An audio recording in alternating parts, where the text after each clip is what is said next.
جو ماں بیٹے کی آنکھ کا ایک آنسو نہیں دیکھ سکتی، سوچئے وہ کتنا جلدی بیٹے کو معاف کر دے گی۔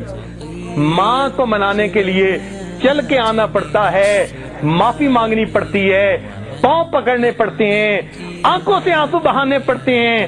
مگر ایک ذات اور بھی ہے، اگر ایک بندہ ساری زندگی گناہ کرتا رہے مگر اپنے گناہوں پر کہیں بیٹھے بیٹھے دل میں نادم اور شرمندہ ہو جائے، حدیث پاک میں آتا ہے الندم توبۃ، دل میں نادم اور پریشان ہو گیا، دل میں پشیمان ہو گیا، زبان سے فکرہ نہیں بولا، زبان سے معافی نہیں مانگی، چل کے مسجد کی طرف نہیں آیا، وہ پروردگار کتنا کریم ہے، فقط دل کی ندامت پر اس بندے کے گناہوں کو معاف فرما دیتا ہے۔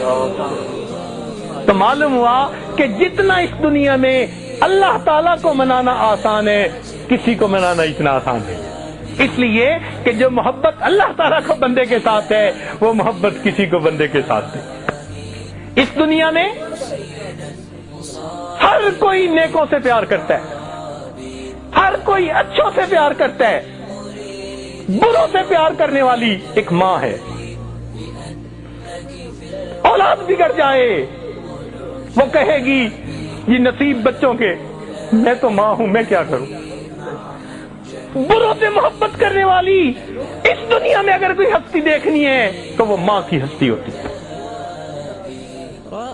اگر ماں ممتا کی وجہ سے اتنی محبت کرتی ہے تو اللہ رب العزت بھی اپنے بندوں سے اس کے بڑھ کے محبت کرتے ہیں۔ اس لیے 100 سال کا بوڑھا ہڈیوں کا ڈھانچہ بن گیا، منہ میں دانت نہیں، پیٹ میں آنت نہیں، اولاد تھی نہیں، بیوی فوت ہو گئی، ماں باپ کا اکیلا تھا، کوئی قریبی رشتہ دار نہیں، کوئی اس کو گھر رکھنے کے لیے تیار نہیں، لوگ محفل میں بٹھاتے نہیں کہ تو کھانستا ہے، بلغم نکالتا ہے۔ اب اس کی حالت یہ ہے کہ وہ لاٹھی پکڑ کے چلتا ہے، جب اس کو روٹی پکا کے دینے کو کوئی تیار نہیں، لوگوں کی بے وفائی سے اس کا دل تنگ ہوا، اداس ہوا، اور اس نے سوچا اوہو میں نے ساری زندگی مخلوق کی محبتوں میں گزار دی، کاش کہ میں اپنے رب سے دل لگاتا۔ اس 100 سال کی عمر میں لاٹھی پکڑ کے اپنی جھکی کمر کے ساتھ ہانپتا ہوا، کانپتا ہوا اگر وہ اپنے رب کے در کی طرف چلتا ہے تو اللہ رب العزت اس بندے کو تانا نہیں دیتے، تو نے اپنا جمال کہاں ضائع کیا، اپنا مال کہاں ضائع کیا، کیا ہے تمہارے پلے، اب تمہیں یہ وقت یاد آیا۔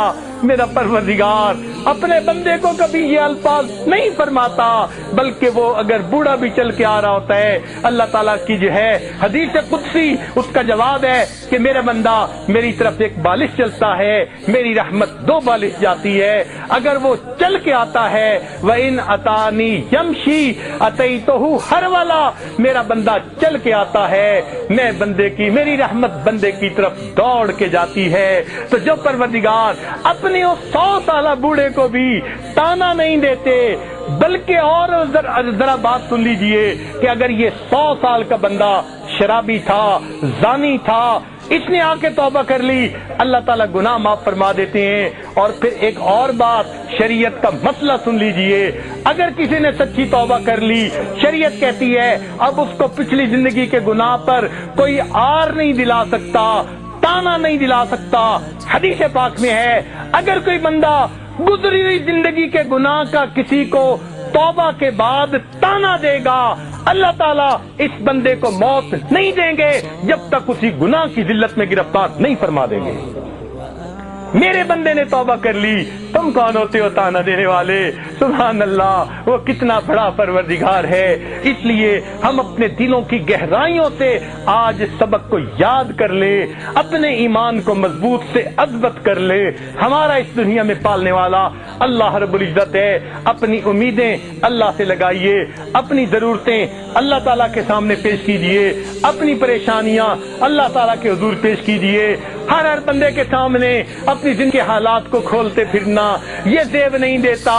ہر بندے کو بیماری نہیں بتائی جاتی، فقط ڈاکٹروں کو بتائی جاتی ہے، اسی طرح حالات ہر بندے کو نہیں بتائے جاتے۔ اللہ تعالیٰ کے سامنے ان حالات کو پیش کیجئے، اللہ سے لو لگائیے، دیکھیے وہ پروردگار کس طرح ہماری دعاؤں کو قبول فرماتا ہے۔